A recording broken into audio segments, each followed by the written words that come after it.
On November 16, 1776, British forces successfully stormed Fort Washington, bringing an end to Continental resistance in New York City. However, capturing New York brought British Commander-in-Chief William Howe no satisfaction. Despite numerous heavy defeats, the Continental Army, led by General George Washington, remained in the field. The rebel legislatures continued to defy British control, and resistance in the countryside was growing more intense. Even before the battles of Trenton and Princeton, flagging American resolve had been reinvigorated by Thomas Paine's latest pamphlet, The American Crisis. Consequently, Howe was increasingly aware that the campaign of 1777 had to be decisive and final. If the rebellion were not put down now, it wouldn't be put down at all. This video is made available for free thanks to our YouTube members and patrons. We fund our free content through our program of exclusive videos made for our members and patrons, who get 2 documentaries per week not available to the public. We've got a growing collection featuring the First Punic War, the history of Prussia, the Italian Unification Wars, and a review of the classic text Xenophon's Anabasis. We're now covering the Russo-Japanese War and Albigensian Crusades, not to mention our massive Pacific War week-by-week coverage, and a massive pool of other projects. All this is made for and with generous donations from our backers, so if you're enjoying our content and want to see more and support the cause of history, consider becoming a YouTube member or patron. You'll also get early access to public content, a spot in our lively Discord server, and behind-the-scenes info and goodies. We rely on our backers to support our growing team pumping out these videos, so thank you to everyone already involved, and we hope you'll consider joining in too. Back in Europe, Whitehall was growing anxious. Since the first protests had begun, the government had believed reports from royal governors that the American colonists were fundamentally loyal, and the opposition was a tiny minority. They'd clung to this belief despite mounting contrary evidence, undermining their entire war strategy. Meanwhile, the Whigs' opposition was growing bolder. William Pitt the Elder had opposed the taxes from the start, and most Whigs and some Tories now agreed with him. Their opposition went nowhere, as King George III always sided with the Prime Minister Lord North and his hardline Tories. However, as the cost of the war mounted, pre-existing cracks among the Tories were widening, and North was feeling the pressure. To make matters worse, most of the European continent was cheering for Britain's defeat. Perfidious Albion had never been popular in Europe, but being an unreliable ally during the War of Austrian Succession and the 7 Years' War had left Britain diplomatically isolated. Additionally, America's protests were filled with Enlightenment rhetoric, which touched the hearts and minds of Europe's Enlightenment-educated elite, securing widespread support. The crown heads of Europe were more circumspect, as they weren't keen on revolution themselves, though they cheered it on since it was being inflicted upon Britain. The Declaration of Independence was a major turning point. It inflamed the passions of many Europeans, particularly young and professionally stalled officers, who began making their way to America to join the Continental Army. The most famous of these was Francis Marquis de Lafayette, who would serve alongside Washington. However, one of the first and most important European military men who joined the American cause was Poland-Lithuania's Tadeusz Kościuszko, who'd be commissioned as the Colonel of Engineers in October 1776 after seeking out and impressing Benjamin Franklin with his geometry skills. Meanwhile, Britain's Caribbean rivals were eager to profit from the war, both financially and strategically. All had been willing partners in breaking the Navigation Acts pre-war, and were now actively looking the other way as their traders helped supply the American cause, and their ports provided safe harbour to American privateers, which London protested. France, in particular, wanted to openly assist the Americans, but had its own problems to contend with that prevented it from doing so. King Louis XVI was eager to avenge France's humiliation in the 7 Years' War, but was billions of livres in debt, which France's medieval tax system already struggled to finance. Additionally, both his army and navy were still rebuilding themselves from their last defeat to Britain. France's foreign ministry had calculated in 1763 that France couldn't hold Quebec so long as the American colonies remained loyal to Britain, making American independence a French interest. When American agents began seeking material and diplomatic support in Europe, Foreign Minister Comte de Vergennes leapt at the opportunity. Working with Silas Deane, Vergennes began funneling supplies to the Continental Army through the Caribbean via the front company Rodrigue Ortelet et Compagnie. Vergennes ultimately wanted to ally with America, but needed them to prove themselves first. Congress had dispatched Benjamin Franklin to negotiate that very alliance in December 1776. However, this wouldn't go as Congress planned. Franklin didn't announce his intentions, nor make any moves towards Versailles. Instead, he waited. Franklin knew Vergennes wanted an alliance, but he also knew that other ministers opposed another war. Franklin understood how French courtly politics worked from his years as the colony's representative to Parliament. All Franklin needed to overcome any opposition was for French courtly society and the king to become interested enough in him for Louis to invite him to Versailles. Such an invitation would signal the king's support for him and the American cause. He was already popular in France for his scientific achievements, but that wasn't enough. Therefore, Franklin waited for Vergennes to make the first move, working the Parisian salon scene while cultivating an air of mystery that the French found irresistible. Across the Atlantic, planning for the spring campaign season was well underway. Having restored faith in the Continental Army with his victory at Trenton, General George Washington was rebuilding his army, now with 3-year enlistments, to avoid another manpower crisis. Having learned from New York that his soldiers were not yet able to stand toe-to-toe against British regulars, he instead planned a Fabian strategy of attacking British supplies and avoiding battle on even terms to keep the army intact. Meanwhile, in early December, Howe proposed a multi-pronged campaign to strangle the rebels to Secretary of State for America George Germain. 10,000 new troops would land at Newport, Rhode Island, and secure the New England coast. Another 10,000 would march up the Hudson to Albany, meeting a similarly sized army moving south from Canada. Howe would lead 8,000 men to strike at Philadelphia through New Jersey, leaving 5,000 to hold New York. The British believed that New England was the heart of the rebellion. Without New England's fire, the rest of the colonies would capitulate. However, by January, it was clear that London wouldn't provide the necessary troops. Even if they did, Howe had concluded that isolating New England would accomplish little.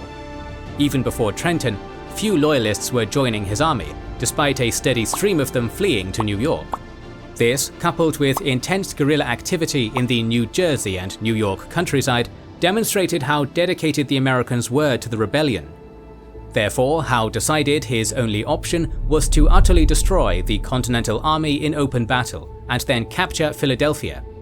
Any European nation would capitulate under those circumstances, and Howe expected the Americans would be no different. Thus, in late January, Howe informed Germain that he'd instead focus his campaign on taking Philadelphia. Meanwhile, eager for his own command and jealous of rivals Howe and Henry Clinton's success in New York, Major General John Burgoyne was in London proposing an alternate plan to Germain. His plan, approved on February 28th, was for Burgoyne to lead an army of 8,500 down Lake Champlain and take Fort Ticonderoga before moving down the Hudson River Valley. A force of 2,000 would move east from Lake Ontario down the Mohawk River. Howe was to move up the Hudson, and all three armies would meet at Albany. Then Germain made a critical mistake. He received Howe's revised plan on February 23rd and approved it as well. Burgoyne was still in London, but there's no evidence that Germain informed Burgoyne of Howe's plans, nor Howe of his role in Burgoyne's campaign. Letters sent by Howe to Germain, Burgoyne, and Quebec's governor, Major General Guy Carleton, make clear that he never seriously considered moving up the Hudson, and Germain didn't correct him as it was too late. This would prove disastrous. The two campaigns happened simultaneously. For clarity's sake, we will examine Howe's Philadelphia campaign first before moving to Burgoyne. Howe intended to destroy the Continental Army before marching across New Jersey to Philadelphia, but Washington had other ideas. From April to June 1777, Howe attempted to draw Washington out of his defensive positions near Morristown and Middlebrook without success. In June, a feigned retreat into an ambush was thwarted by the Continental vanguard. Additionally, Kosciuszko's fortifications along the Delaware convinced Howe to attack by sea instead. The plan was to transport the main army of 17,000 on ships, as close as possible to Philadelphia. If the Continental Army tried to protect the city, they'd be crushed. If not, he'd take the city, then move out to find the Continentals as they came to its relief. Henry Clinton would remain in New York with a reserve force of 7,000, primarily consisting of Hessians and Loyalists, to assist either Howe or Burgoyne as necessary. This surprised Clinton, just returned from leave, who strongly objected. 7,000 soldiers was barely enough to hold the city, much less send support to another general. Given the distance, by the time he learned that either was in trouble, any relief force would arrive too late to meaningfully help. It'd be better to focus on one campaign or the other. Howe overruled Clinton and set sail on July 25th. Washington immediately learned of Howe's departure, but not his intended target. Suspecting another feint, he kept his troops in position near New York. It wasn't until Howe was spotted in Chesapeake Bay that Washington realized that his target was Philadelphia, and marched to meet him. It's unclear why Howe chose to sail up the Chesapeake rather than the Delaware, as it added a week to the voyage, during which he lost both soldiers and supplies to storms. After landing at Head of Elk in Maryland on August 25th, Howe spent another week foraging for supplies, while Washington's 15,000 men prepared a defensive position along Brandywine Creek between Howe and Philadelphia. Howe finally moved on September 3rd. On September 9th, he arrived at Kennett Square south of Brandywine. Washington had placed his best troops under Anthony Wayne and Nathaniel Greene to block Chad's Ford, with Pennsylvania militia covering Pyle's Ford to the south. The rest of the army under John Sullivan was positioned along the riverbank to the north. Once again, British scouting was better than Washington's, and Howe learned of unguarded fords 7 miles north of Washington's position, giving him the opportunity to repeat the Battle of Long Island. Lieutenant General Charles Cornwallis would take roughly 9,000 men to flank Washington's right, while Hessian Lieutenant General Wilhelm von Knyphausen distracted Washington by attacking Chad's Ford with the remaining 6,800. The attack would take place on September 11th. At 5 a.m., Cornwallis began his flanking march, while Knyphausen advanced towards Chad's Ford. 4 miles from the ford, he ran into Washington's scouts. A sharp battle began around midday as the British forces pushed the Americans back. Meanwhile, Cornwallis was in position by 2 p.m. However, he paused to rest his exhausted soldiers, giving Washington's scouts enough time to discover the movement and warn the general. Washington ordered the right flank to turn and meet the attack. However, the Americans were still moving into position when the attack began at 4 p.m. The center and the right divisions repelled the initial attack, but the leftmost division had yet to fully form up, and was instantly routed by the British Guard Brigade. Hessian Jaegers flanked the right division, forcing it to retreat, while a bayonet charge dislodged the center. Disaster was averted at 6 p.m. when Washington directed Greene to move his division to the village of Dilworth to form a rearguard to allow the rest of the army to withdraw. This was successful, and by 8 p.m. the army had escaped. Darkness prevented a British pursuit. Washington fell back, and again Howe paused to forage. The pursuit began on September 13th, as Washington tried to block Howe only to be outmaneuvered. Howe marched into Philadelphia on September 26th to find it devoid of government officials and devoid of supplies. Howe was surprised to learn that the Continental Congress had left for York and intended to continue fighting. This left him no choice but to continue to find and destroy Washington. Leaving 3,000 men in Philadelphia, Howe moved to Germantown with the remaining 9,000. Realizing that Howe was outnumbered and exposed, Washington resolved to attack. Washington intended to launch a multi-pronged surprise attack at dawn, as he'd done at Trenton. His regulars under Sullivan and Greene would advance in 2 columns to attack the British from the east and north before dawn on October 4th. The militia was divided into 2 flanking columns to sweep around and attack from the rear. Howe was actively searching for Washington and had placed the men in Germantown in defensive positions with extensive pickets and patrols in the countryside. However, just as at Trenton, the Continental Army's night march was undetected. Unfortunately, the darkness ruined the column's coordination, with wet roads and dense fog slowing the advance. The now piecemeal attack wouldn't begin until after dawn. Sullivan's column arrived first and successfully pushed through the British lines, to Howe's immense surprise. Fortunately for the British, 120 soldiers barricaded themselves inside the stone-walled Chew House and successfully drove off repeated Continental attacks.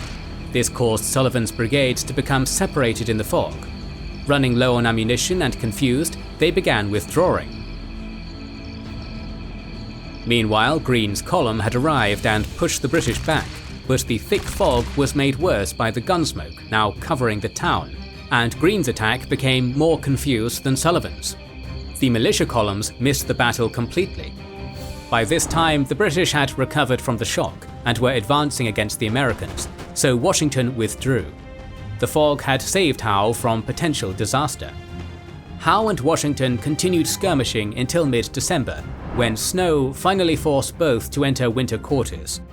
Howe's campaign had successfully captured the rebel capital, but had strategically failed by not destroying Washington's army, compounding the results of Burgoyne's campaign. Burgoyne arrived in Quebec City on May 6th with Germain's orders to Carleton concerning the invasion plan, to Carleton's outrage and horror.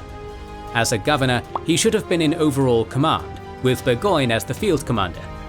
However, Burgoyne was assigned total command, with Carleton simply in support. Worse, Burgoyne was promoted to lieutenant general above Carleton. Carleton correctly saw this as an insult from Germain, and in retaliation refused to allow Canadian troops to participate. The horror stemmed from disbelief. Burgoyne was with Carleton during the counterattack that drove America's Quebec invasion back to Ticonderoga in 1776, and knew, or should have known, that the region was an untamed wilderness, with sparse settlements due to harsh terrain and food scarcity. Preparation for the campaign went poorly as well. Burgoyne had roughly 8,000 regulars for the expedition, and intended to supplement that by recruiting 2,000 loyalists and 1,000 native allies. However, as the start date approached, only 250 loyalists and 500 natives had appeared.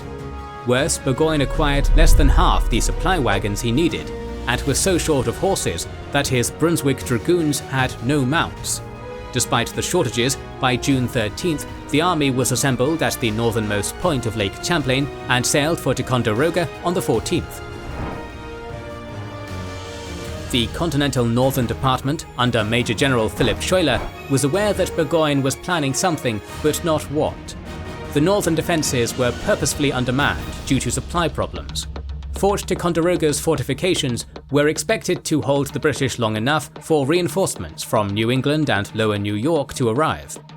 Additionally, Kosciuszko and his engineers had surveyed Ticonderoga in May, and recommended that the fort defences be extended outward to include Sugarloaf, a hill from which contemporary artillery could reach the fort, but newly arrived Brigadier Arthur St. Clair rejected the idea. There was a more pressing threat to the west. The indigenous tribes were split between those supporting the British and those supporting the Americans, to the point it had broken the Six Nations of the Iroquois Confederacy apart. The British-aligned tribes were increasingly raiding western New York and Pennsylvania, so Schuyler ordered Fort Stanwix to be refurbished and garrisoned. Burgoyne reached Fort Crown Point on June 30th. Effective screening by his native allies prevented American scouting. Skirmishing began on July 2nd, and the Americans withdrew from Mount Hope before it could be cut off and captured. That afternoon, the British reached Sugarloaf, discovered a route to the summit, and began building a battery. The Americans quickly discovered this, and realizing the fort was now indefensible, as Kosciuszko predicted, retreated on July 5th. Burgoyne pursued both columns, catching but failing to destroy both, and they rejoined Schuyler at Fort Edward. Meanwhile, Burgoyne paused to regroup. For reasons unclear, rather than pull back to Ticonderoga and continue to Lake George as planned, he'd march overland from Skenesboro to Saratoga. Schuyler ordered Kosciuszko to block the road south, destroying bridges and causeways and damming streams to slow Burgoyne. Meanwhile, the Mohawk expedition, led by Colonel Barry St. Leger, had failed. Despite besieging the reinforced Fort Stanwix on August 2nd and decimating a relief column on August 6th, he retreated on August 22nd when Major General Benedict Arnold fed a local loyalist false information about the size of his approaching relief force. The damage to the existing roads required Burgoyne to build a new one, which prevented him from advancing on Fort Edward until July 24th. The fort was abandoned, and Burgoyne's supplies were low. Worse, the countryside was rapidly turning hostile. His native allies were indiscriminately raiding while scouting, killing loyalist Jane McCrea, which Burgoyne left unpunished. Despite learning on August 3rd that Howe had left for Maryland, Burgoyne pressed on with only a mile of progress per day. He sent nearly 1,000 men to raid Bennington for supplies, only for the force to be attacked and annihilated by Vermont militia. This defeat, combined with Burgoyne's disdain for his native scouts, caused most of Burgoyne's indigenous allies to abandon him. Meanwhile, Schuyler had been replaced by Horatio Gates, who wanted a direct confrontation. Bolstered by militia outraged over Jane McCrea and reinforcements from Washington, he marched north to Bemis Heights, just south of Saratoga, where Kosciuszko was preparing new fortifications. Burgoyne learned of St. Leger's retreat on August 28th. He was now alone and had to either immediately retreat to Ticonderoga or make it to Albany before winter. Unable to admit defeat, he chose the latter, crossing the Hudson on September 13th and moving towards Saratoga, making contact with Continental scouts on the 18th. The morning of the 19th was shrouded in fog. Arnold, commanding the American left flank and suspecting an imminent attack, sent Daniel Morgan's riflemen as a reconnaissance in force to Freeman's Farm. There they found the British advancing on Bemis Heights in 3 columns, intending to engage the main body before flanking around the hills to the left. Firing from cover, the riflemen picked off every officer in the advance company before scattering the survivors with a charge. The rest of the center column forced Morgan back to the trees, where Gates sent reinforcements. Morgan's riflemen picked off British officers and artillery crews, almost breaking the center. However, the flanking columns arrived and nearly enveloped his position. Only nightfall saved the Americans, without improving Burgoyne's strategic position. That night, Burgoyne's War Council decided to attack again on the 21st. That plan was shelved when a letter from Clinton arrived. He'd learned of Burgoyne's predicament and intended to attack up the Hudson within 10 days. Thus, the council decided to wait for Clinton to arrive. Meanwhile, supplies were rapidly dwindling, and militia and Continental reinforcements were making their way to Bemis Heights. By October 4th, it was clear that Clinton wasn't coming. As Burgoyne felt retreat was disgraceful, he opted to try and break out once more. By this point, attrition had reduced his effective army to 5,000 soldiers against Gates's 12,000. On October 7th, Burgoyne led a reconnaissance in force of grenadiers, Hessians, and light infantry to the American left flank. In response, Gates ordered 8,000 soldiers forward to meet them. At 2 p.m., the British grenadiers started firing on the Americans, but it was ineffective due to the terrain. An attempted bayonet charge was routed when the Americans fired at close range. On the opposite side, Morgan's riflemen swept aside the light infantry and began tearing apart the British right. Brigadier Simon Fraser was mortally wounded leading his men, which caused the entire force to break and flee towards their redoubts. Suddenly, Arnold appeared amongst the Americans. Removed from command after a not unjustified shouting match with Gates, he arrived to personally lead an attack on the redoubts. The attack on the center failed, so Arnold rode across the battlefield in view of the enemy to lead the successful attack on the leftmost redoubt, during which his horse was killed and Arnold's leg shattered. That night, Burgoyne abandoned Saratoga and retreated back to his crossing point on the Hudson, only to discover the fords held by militia. Now surrounded and with no hope of rescue, Burgoyne surrendered. The news was greeted with jubilation throughout the United States and France.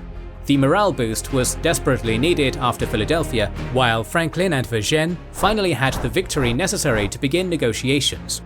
In London, Burgoyne was faulted for his overconfidence, while Howe was condemned for abandoning Burgoyne. However, this scapegoating covered up Germain's failure to coordinate the war, which was now clearly being lost. However, this was all cold comfort to Washington's soldiers, forced to endure a brutal winter in Valley Forge. We will cover that in our next video in our series on the American War of Independence. To ensure you don't miss that, make sure you are subscribed and have pressed the bell button. Please consider liking, subscribing, commenting and sharing, it helps immensely. Recently, we have started releasing weekly Patreon and YouTube member exclusive content. Consider joining their ranks via the link in the description or button under the video to watch these weekly videos, learn about our schedule, get early access to our videos, access our private Discord and much more. This is the Kings and Generals channel, and we will catch you on the next one.